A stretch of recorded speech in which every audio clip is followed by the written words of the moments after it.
1780 সালে যখন আলিয়া মাদ্রাসা প্রতিষ্ঠিত করা হয়েছিল বা প্রতিষ্ঠা করা হয়েছিল উপনিবেশিক শাসনামলে, তখন ইংরেজদের মাধ্যমে এটা প্রতিষ্ঠা হয়েছিল।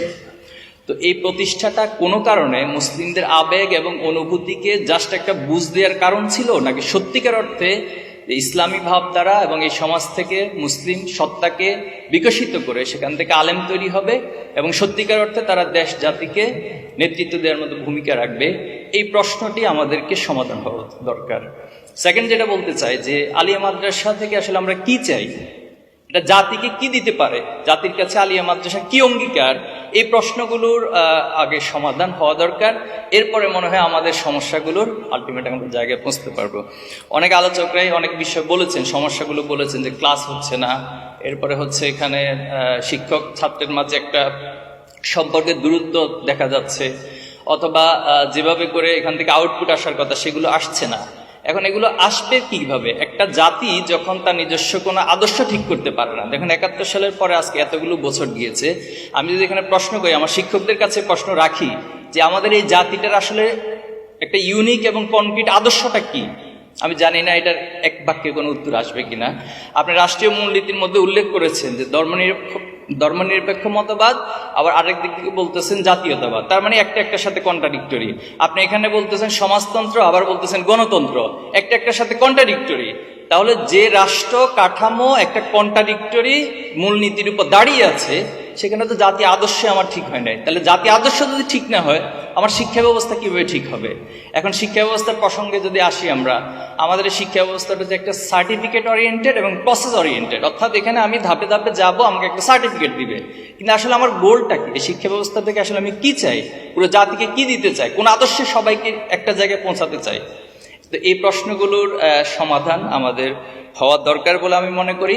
এজন্য আমাদের পলিসি মেকিং এর যে জায়গা, দেখুন আজকে আলেম ওলামাদেরকে এক ধরনের বাইনারি জায়গায় পৌঁছায় দেওয়া হয়, যে আলেম মানে হচ্ছে তিনি নির্দিষ্ট কিছু গণ্ডির মধ্যে থাকবেন।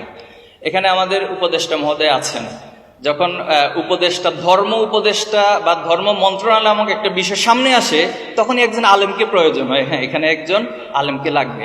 কিন্তু আমার যখন পররাষ্ট্র মন্ত্রণালয়ের প্রসঙ্গটা আসে, আমার যখন স্বরাষ্ট্র মন্ত্রণালয়ের প্রসঙ্গ আসে, তখন কেন কোনো আলেমকে প্রয়োজন হয় না? তখন কেন আলিয়া মাদ্রাসার কাছে এই সার্ভিসটা চাওয়া হয় না যে হ্যাঁ এই রাষ্ট্রের সমাধানের জন্য একজন স্বরাষ্ট্রমন্ত্রীও আলিয়া মাদ্রাসা থেকে পড়ে তিনি হতে পারেন এবং তিনি সমাধান দিতে পারেন? এখন এটা যদি বলেন যে অসম্ভব বা বাংলাদেশি সিস্টেমে সম্ভব না, তাহলে ইসলামটা আসলে কি শুধুমাত্র কিছু গণ্ডির মধ্যে থাকার জন্য এসেছে? কোরআন কি শুধু কিছু গণ্ডির মধ্যে থাকার জন্য এসেছে? আলিয়া মাদ্রাসায় কিছু বুঝ দেয়া অথবা কিছু মানুষকে সান্ত্বনা দেওয়ার জন্য প্রতিষ্ঠিত হয়েছে? তাকে সত্যিকার অর্থে রাষ্ট্রের প্রত্যেকটা সমস্যাকে আইডেন্টিফাই করে সেটা সমাধান দিতে পারবে যারা আলিয়া মাদ্রাসায় পড়বে, যারা মাদ্রাসা থেকে পড়বে, যারা আলেম হবে, তাদের কাছ থেকে সেটা আসবে। তো এই বিষয়গুলো আমাদের সমাধান হওয়া দরকার বলে আমি মনে করি। এবং আলিয়া মাদ্রাসার যে যুগোপযোগী শিক্ষা ব্যবস্থার সাথে তাল মিলানো, এবং পৃথিবী আজকে যে জায়গাটাতে যাচ্ছে সে জায়গাটাতে আমাদেরকে যাওয়ার জন্য অবশ্যই পদক্ষেপ গ্রহণ করতে হবে। আলহামদুলিল্লাহ সকল বক্তারা এই কথাটা বলেছেন যে শুধুমাত্র আলোচনার মধ্যে থাকলে হবে না, এটাকে এখন মাঠের জায়গায় নিয়ে যেতে হবে। সব আন্দোলনের মধ্যে ইন্টেলেকচুয়াল মুভমেন্ট এবং মাঠের আন্দোলন দুইটার একটা কম্বিনেশন প্রয়োজন হয়। আলহামদুলিল্লাহ আমরা যেহেতু জুলাই পরবর্তী প্রজন্ম এবং জুলাই আন্দোলনে সম্পৃক্ত থাকার কারণে, ছাত্র রাজনীতির সাথে সম্পৃক্ত থাকার কারণে আমাদের চাহিদাটা আপনাদের কাছে একটু তড়িৎ গতিতে আমরা চাই। কোনো কিছু ধীর গতিতে আস্তে আস্তে করে হবে, হচ্ছে, এভাবে করে অনেক বছর তো আমরা পার করেছি। 71-এর পরে তো বছরের পর বছর পার করে ফেলছি, বাট জাতিকে তো একটা জায়গা এখানে নিয়ে যেতে পারিনি। এই জন্য আমাদের এখানে যারা আছেন কর্তৃপক্ষ, শিক্ষক, আপনাদের প্রতি অনুরোধ থাকবে আপনারা আমাদের প্রজন্মের চাহিদাটাকে বুঝে মাদ্রাসা শিক্ষা না, শুধুমাত্র টোটাল আলিয়া মাদ্রাসা, কওমি মাদ্রাসা সহ টোটাল শিক্ষা ব্যবস্থাটা নিয়ে আপনারা ভাববেন, সে আশাবাদ ব্যক্ত করে এবং প্রত্যাশা রাখি যে এটার একটা গুণগত পরিবর্তন আসবে ইনশাআল্লাহ। আসসালামু আলাইকুম ওয়া রাহমাতুল্লাহি ওয়া বারাকাতুহু।